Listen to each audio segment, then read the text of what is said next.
Hey everyone, today I will show you how you can fix your screen randomly goes blank in Windows 11. So first, what you want to do is you want to just go to your search bar and type in CMD, and you want to run as administrator for the CMD. Click yes, and you want to type in sfc /scan now, and you want to type in enter. And what this will do is this will actually just scan all of your PC components if there are any errors or anything. And after you've done this, you can just go to your search bar and type in screensaver.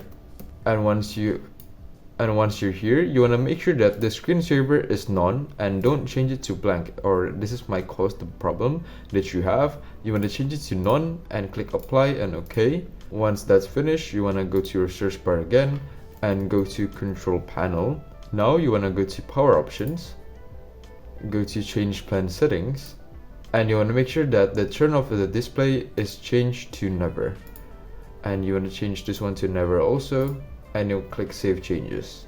Once that is done, you want to go to your search bar again and type in device manager. Once you're here, you want to go to display adapters.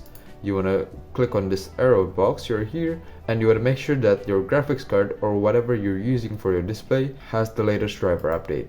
So you want to just make sure and right click on the update driver, click search automatically for drivers, and it has been installed, and you can just close.